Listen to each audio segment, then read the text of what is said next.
Hello everyone, my name is Jason Ching and I'm the Vice President of the Students Tutoring Students Club. We're actually a brand new club that started during the winter, and we basically wanted to start it because we saw two major needs in the school. First of all, we saw that people who are struggling with their science courses like chemistry or bio didn't have access to one-on-one tutoring that they might need. They don't find that kind of one-on-one personal help from lecture or from discussion. And the second need that we saw in the school is that there's a lot of intelligent people that know their material and want to help people, but don't really have a means of doing so. And so we established the Students Tutoring Students Club to kind of pair up people who ace their chemistry or bio courses and who want to tutor for free with people who need tutoring most. And yeah, so basically our tutors are people who have aced the course. It's voluntary, it's completely free, and our tutors have found that tutoring someone is really a mutual benefit. It's not only the person getting tutored who gets a lot of benefit, but the tutors themselves learn a lot from their past quarter material. Because when you're constantly tutoring someone and you have to prepare for every week to help them for an hour, you have to read the material over again, and you got to know the material by heart. And so our tutors have found that they've reviewed the material well, and they'll be more equipped in the future for their future profession or their MCATs. And so if you've done well in chemistry or bio, we're actually hoping to extend to physics and math later on. But if you've done well in your classes and you're considering maybe a profession in teaching, or you want to review your material by helping someone else, I want you to consider to tutor someone for a quarter. It's really fun. Personally, I actually tutored someone winter quarter, and it's a really rewarding experience because it teaches you, first of all, patience. It gives you confidence. It helps you develop your social skills to help others. And that person actually failed chemistry the quarter before, and after persevering with her, I helped her to get a C. So that was a really rewarding experience. And at the same time, if you're struggling in any of these courses, chemistry, bio, physics, or math, and you want the one-on-one help, I encourage you to sign up for a club and get free tutoring. It is free. We welcome anyone who wants to join. Just email us early. Our email is ststudentsclub@gmail.com. So ststudentsclub@gmail.com. And try to sign up early. We're actually done with registration for this quarter, but feel free to join this fall. And yeah, try to sign up early because there is a long waiting list usually. So yeah, do you guys have any questions first of all about the club? Yeah. How many people are interested in students? Oh, it's unlimited. Right now we have like 40 to 50. It's pretty amazing because we started the first quarter with like 15, and it's just growing exponentially. We welcome anyone. A lot of our tutors are willing to tutor more than a person a week, and so we usually have about 20 people getting tutored and maybe around 20 tutors also. So anyone can join. Any other questions? Okay, and before I leave off, I just want to give you guys a piece of advice, and it's just to take initiative. Don't be afraid to take initiative in this school, because if you see a need in the community, I encourage you to talk to staff about it or bring it up to your group of friends, because there's actually a lot of resources here for you. There's a lot of professors who are willing to help you out, like Professor TOUPADAKis. I think our club is a witness that you can have a great impact on the world if you're just willing to step out of your comfort zone and take initiative. So I'll leave off with that. Thank you very much.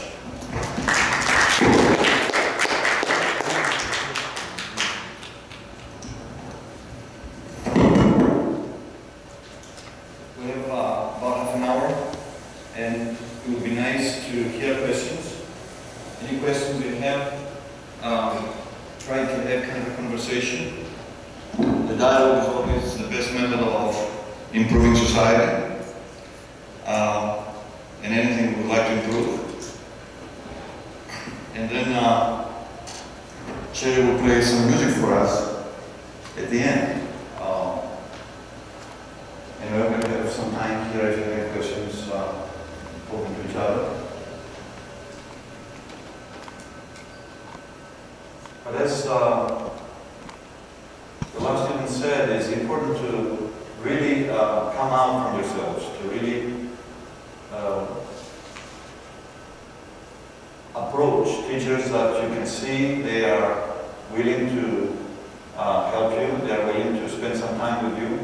There's a lot of professors in the campus that they have this attitude. A lot of them, you just have to open your eyes and find them. And they can mentor you, they can help you. And also they're different students, also they feel that way. Not all students are very competitive and just so busy, care only for themselves. There's a lot of students that they do want to help other students, and you can find your good partners during college life. You will have a good time, and that way you will influence also the ones that are pretty much thinking only of themselves. They will finally realize that the only way to really succeed and to be truly happy is to actually share what you have with other people. And you should be the examples to them by seeing you living that different way than themselves.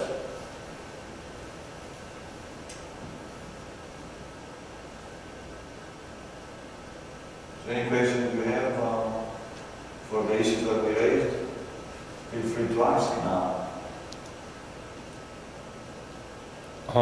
Can you talk about the bureaucracy a little bit? Because I feel like a lot of students here on campus are discouraged, especially at first, towards taking any steps for better change, because sometimes that change is going so slow that it seems to be non-existent. Yeah, a lot of it's not just students in general, people, we are very much, when we see a lot of things that happen in the world that we know is out of our hand, we feel like we don't really have any way of changing things. That's the kind of feeling that almost everybody does have. And that is something that we need to overcome, because we need to realize that we are not the ones to really have control of what's going to happen tomorrow, good or bad. There are other powers at the same time operating, and we need to realize that and surrender to that reality. And the only thing that we can do ourselves is to really control our thoughts. When we try to come to a point that we are able to control our thoughts and to retain the good thoughts, then our actions and words are going to be positive, and the impact that is happening around us is tremendous. It's unbelievable what you will see happening in front of your eyes, influencing a lot of students, even your parents and your relatives. And this one person can do an incredible impact when you try to think that way. That if you really meditate, contemplate, spend time in silence, something that most of us in the beginning are afraid of, it is the greatest teacher, because all knowledge that there is today on the face of the earth came from within. And it's in every one of us. That knowledge, the whole knowledge, by the way, is in every one of us. And that is the infinite potential that we were talking about a few minutes ago. The great sages in every country, every time, since recording human history, said many times over that we are all one, and all power and knowledge is in each one of us. And the job of a great teacher is to uncover that true knowledge that is within the student, each student.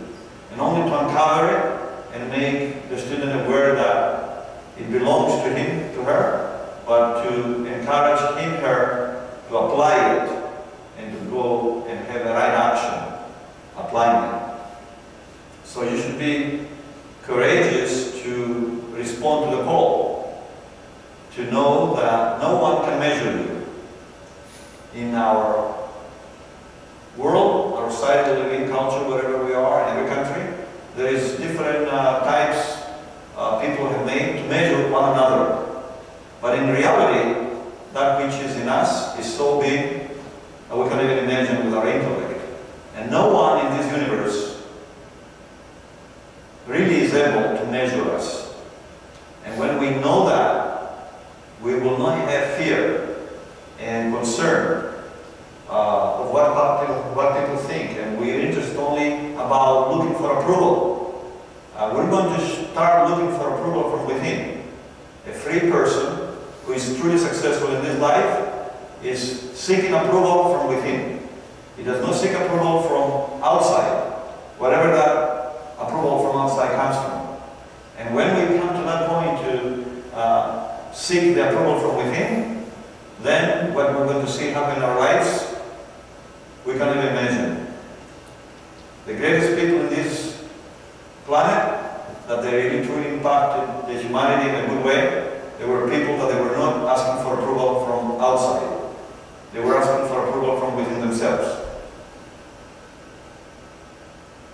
And this fear will be overcome to speak, to do, to think, when we realize this true nature of ourselves. That is important, to meditate and to be silent and to spend time looking within, contemplate our actions, our thoughts, because this will bring us the awareness about our true nature.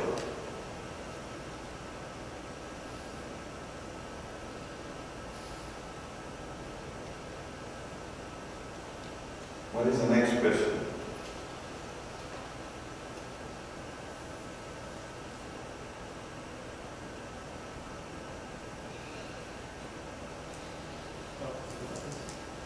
So my question is, how does one find a balance between knowing oneself and knowing one's potential?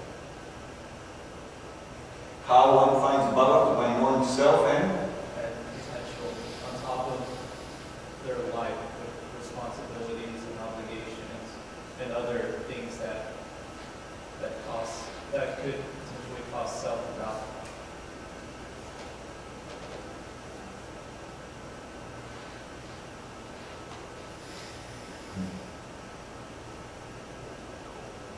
the greatest responsibility each human has, and the most important role is to really know the self. And unfortunately, most of us, we spend our time in this lifetime to discharge responsibilities for everything else except to make an effort to know who we are. And the truth is that if we spend time to come to know who we truly are, every other responsibility is discharged in the best way. That sets up everything in place. And it can happen concurrently as you go to school and you have the role of a student or a son or a daughter or a friend. Each one of us has a lot of roles. As we play these roles, at the same time, our focus and our major concern and our major research should be really always asking, who am I? What do I know and what do I have? What do I know? What do I have? Where did I come from? Where am I going? This should be the primary research in our minds every moment. Because when we do that, everything else falls into place. Every other responsibility is done in the best way possible. Most of us are afraid of silence. But in silence, you find every answer. All the answers are in silence. We forget we came from silence and we go to silence. Our abode, where we live forever, is silence. And it is something that we avoid during this picosecond in this life. Not even a picosecond. In eternity, comparing how much time we live on this earth, it's not even a picosecond. But we live in noise. Our mind is totally